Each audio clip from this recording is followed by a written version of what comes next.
প্রিয় এলাকাবাসী, আমরা 11 দলের পক্ষ থেকে আপনাদের কাছে আজকে আসছি। আমার নাম নাহিদ ইসলাম। আমি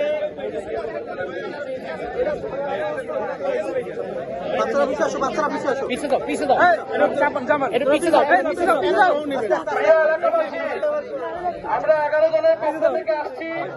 আপনাদের থেকে 2 মিনিট সময় নিব। আমরা 11 দলের পক্ষ থেকে এই 11 আসনে শাপলাকলি মার্কায় আমি নাহিদ ইসলাম ইলেকশন করতেছি। আমি এই এলাকারই সন্তান। আমার বাড়ি বেলায়েত বাড্ডা। আমি বড় হয়েছি বনশ্রীতে। আপনাদের জন্য কাজ করতে চাই। আমরা চাই এই অত্র এলাকার পরিবর্তন হবে। আমরা যেমন দেশ সংস্কার চাই, সেরকম ভাবে এলাকার সংস্কার আমরা চাই। 5ই আগস্টের পরে হাসিনা বাংলাদেশ থেকে চলে গেছে। আমরা চাই যে হাসিনার আমলে যে রাজনীতি হয়েছে, এই রাজনীতি বাংলাদেশে আর হবে না। চাঁদাবাজি, সন্ত্রাস, দুর্নীতির রাজনীতি বাংলাদেশে আর হবে না। আমরা ভূমিদস্যু, ঋণ খেলাপি কোন অসৎ মানুষকে সংসদে দেখতে চাই না। আমরা 11 দলের পক্ষ থেকে সেই দুর্নীতির বিরুদ্ধে অবস্থান নিছি, বৈষম্যের বিরুদ্ধে অবস্থান নিছি। আমরা এই এলাকার, অত্র এলাকার গ্যাস সংকট রয়েছে, আমরা জানি। রাস্তাঘাটে সংস্কারের অভাব রয়েছে। আমরা চাঁদাবাজি, সন্ত্রাসের সমস্যা রয়েছে, মাদক কারবারির সমস্যা রয়েছে। আমরা এই সমস্যাগুলো দূর করব। আমরা যদি দায়িত্ব পাই, আপনারা থানায় গেলে থানায় থেকে ওসি আপনাদের সুযোগ সুবিধা করে দিবে।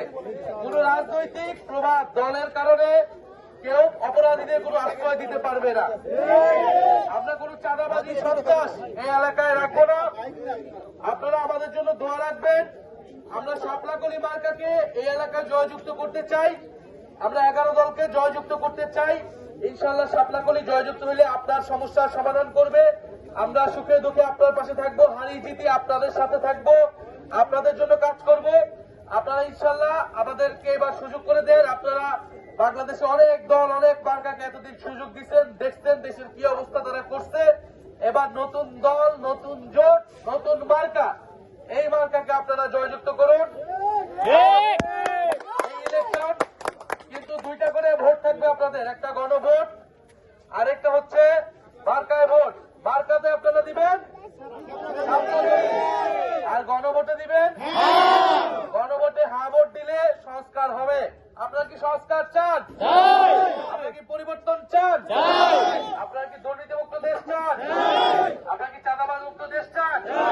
তাহলে আপনাদেরকে 11 দলের পক্ষে, শাপলাকলির পক্ষে ভোট দিতে হবে এবং হ্যাঁ ভোটে ভোট দিতে হবে। ইনশাআল্লাহ আপনারা 12ই ফেব্রুয়ারি নির্ভয়ে নির্বিঘ্নে ভোট কেন্দ্রে আসবেন। পরিবারের সবাইকে সাথে নিয়ে ভোট কেন্দ্রে আসবেন। ভয়ের কোনো কারণ নাই। যারা ভয় দেখাবে 12ই ফেব্রুয়ারি তারাই দেখবেন দেশ থেকে পালায় যেতে হবে তাদের। ফলে আমরা এবার আপনাদের ভোট, যাকে খুশি আপনারা ভোট দিবেন। ভোট এবার দিতে হবে। কেউ যদি সিল মারার চেষ্টা করে, ভোট কেন্দ্র দখলের চেষ্টা করে, তাদেরকে আমরা সেদিন দেশ ছাড়া করব। ইনশাআল্লাহ আমরা ঐক্যবদ্ধ ভাবে এবার জয়ী হব। আমরা শাপলাকলিকে নিয়ে আপনাদের এলাকার, আমাদের এলাকার উন্নয়নের জন্য কাজ করব। আপনারা আমাদের জন্য দোয়া রাখবেন, শাপলাকলির জন্য দোয়া রাখবেন, 11 দলের জন্য দোয়া রাখবেন। ইনকিলাব, ইনকিলাব, জিন্দাবাদ, জিন্দাবাদ।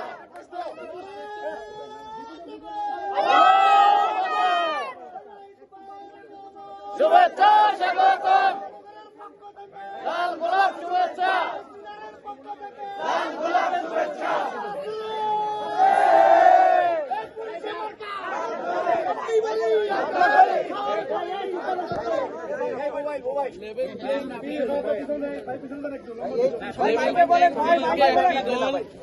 নষ্ট করার চেষ্টা করছে, তারা আচরণবিধি ভাঙছে, তারা অন্য দলের প্রতিদ্বন্দ্বী প্রার্থীর উপরে হামলা করছে, তারা সমর্থকদের উপর হামলা করছে। শেরপুরে একজনকে হত্যা করা হয়েছে। তারা হত্যা করে লাশের উপর দিয়ে বাংলাদেশে ক্ষমতায় যেতে চাচ্ছে, রাজনীতিতে যেতে চাচ্ছে। ফলে আমরা এই লেভেল প্লেইং ফিল্ড নানাভাবে বিনষ্ট করা হচ্ছে। তারপরে আমরা জনগণের সাপোর্ট নিয়ে, সমর্থন নিয়ে আমরা আমাদের প্রচারণা কার্যক্রম করে যাচ্ছি। ইনশাল্লাহ 12ই ফেব্রুয়ারি জনগণকে সাথে নিয়ে আমরা সুষ্ঠু ইলেকশন সম্পাদন করব। এই ইলেকশনের পথে যদি কেউ বাধা হয়ে দাঁড়ায়, ইলেকশন কমিশন যদি নিরপেক্ষ না থাকে, যদি কোনো দল এটা বিপক্ষে দাঁড়ায়, তাহলে তাদেরকে সেদিন জবাবদিহি করা হবে। আমি জানতে চাচ্ছি, বিভিন্ন মিডিয়া হাউসে একটি দলের পক্ষে শুধু প্রচারণা চালাচ্ছে। না, মিডিয়া ভাইদের প্রতি আমাদের অনুরোধ থাকবে, সাংবাদিক ভাইরা আমাদের ফুটেজ দিচ্ছে, কিন্তু বলতেছে হাউজে এই ফুটেজটা ছাড়া হচ্ছে না, প্রচারণা করা হচ্ছে না। ঠিক একই রকম হাসিনার আমলে, আওয়ামী লীগ আমলে ঠিক একই জিনিস হইতো। তাহলে এখন যদি আবারও মিডিয়া কোনো একটি দলের প্রতি ঝুঁকে যায়, তাহলে কিন্তু এইটা নিরপেক্ষ আচরণ হবে না। আমরা মিডিয়ার কাছ থেকে বস্তুনিষ্ঠ নিরপেক্ষ আচরণ করি। উভয় দলকে, উভয় জোটকে সমানভাবে কিন্তু প্রচারণার বা মিডিয়া ফেভারটা দিতে হবে। ধন্যবাদ। হয়ে গেছে জানি রে ভাই। ভাই আমার ছোটটা কই আছে?